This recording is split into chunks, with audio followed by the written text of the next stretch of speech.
La chronique vin de la semaine avec Univers, Excellence in Glass. Et nous voilà de retour pour la chronique, le vin de la semaine, une chronique qui se veut festive ce soir puisque Paul Fetter a décidé de nous faire tourner la tête avec une sorte de champagne, on est obligé de mettre des guillemets, valaisan, le Brut de Jacques Germanier. Corinne Clavier, œnologue cantonale, est là pour nous le décrire, nous le faire déguster. Bonsoir. Bonsoir. Mais avant cela, une petite question. Jacques Germanier a fait de ce Brut sa spécialité, c'est assez rare. Votre sentiment par rapport à ce choix stratégique? Eh bien, je pense qu'il a eu raison de choisir cette orientation pour les chardonnays du Valais, qui sont les cépages phares pour ces vins effervescents. Et il a ouvert la porte à beaucoup d'encaveurs, puisque actuellement, de plus en plus de caves se lancent dans des vins mousseux.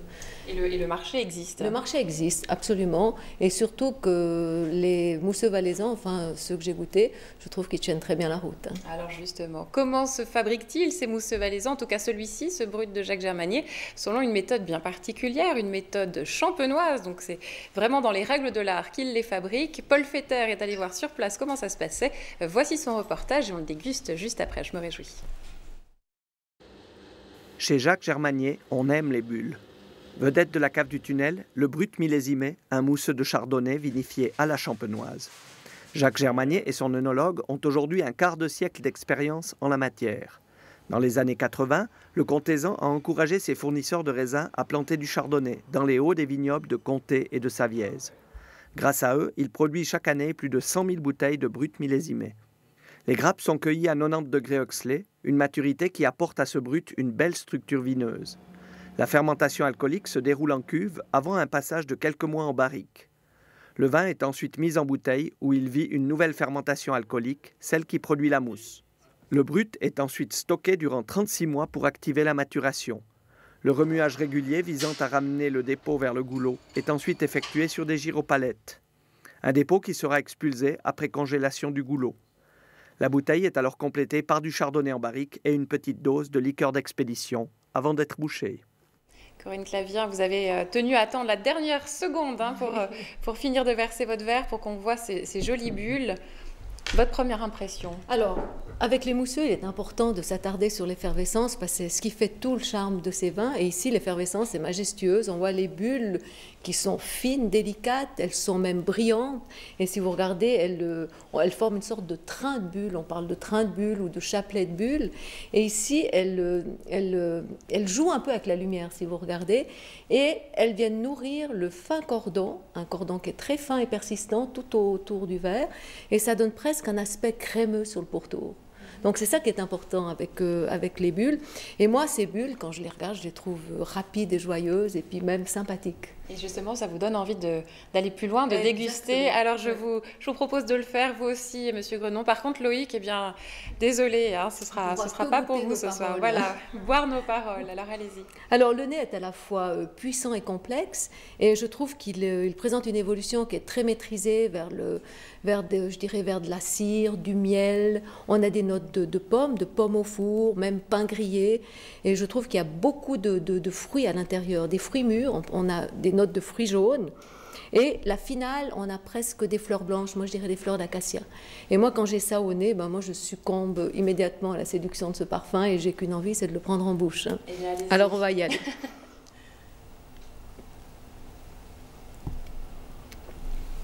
Alors la bouche, je trouve qu'elle est délicatement fruitée, elle est ronde et souple à la fois. Et puis, on a des nuances de miel, on a des nuances de pain grillé, on a de nouveau ce côté un peu pomme Canada, pomme bien mûre. Finalement, on ressent absolument tout ce qu'on a senti au nez. Et il y a beaucoup d'ampleur, beaucoup de gras. On sent que le raisin était bien mûr, on a un chardonnay qui était vraiment cueilli à maturité. Et si vous regardez, si vous goûtez sur la finale, eh bien on finit sur une note rafraîchissante qui est apportée par les agrumes. Et moi, je terminerai en disant que je trouve que c'est un vin qui est remarquable, c'est savoureux, c'est un vin qui fait rêver. Et puis je pense que chacun d'entre nous va trouver son petit coin de bonheur à travers ce vin. Et avec quoi est-ce que vous auriez envie de le marier alors on arrive vers les fêtes de Noël, c'est exceptionnel parce que oui, c'est le compagnon idéal pour tous les moments festifs. Alors, l'idéal, l'apéritif, naturellement, mais ça va accompagner merveilleusement bien le saumon fumé, les huîtres, les crustacés, les coquillages. Et puis, pour celui qui a envie de faire un repas tout au champagne, excusez-moi, entre guillemets, eh bien, vous pouvez le servir avec une poularde, avec une pintade. Et moi, je trouve que ça, c'est merveilleux. Vous pouvez faire tout le repas avec ça. Puis moi, je trouve que ça rend joyeux, ça rend de bonne humeur. On a envie de faire la fête quand on déguste ça. On est déjà tous très souriants.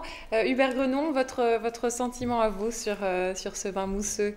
Alors, je dirais un petit peu réservé avant de goûter. Avec tant de poésie, on peut déjà apprécier un petit peu plus, même beaucoup plus dès le moment où on met en bouche. Non, c'est vrai que c'est très agréable et alors la fraîcheur et le fruité, on retrouve parfaitement. C'est frais, sans geleur, c'est savoureux en bouche. Ça met de bonne humeur. Exactement. Hein, et puis, les bulles, elles persistent, elles sont très belles. On a l'impression qu'il y a de l'or dans le verre. C'est vrai. Rêver, Corinne Clavien.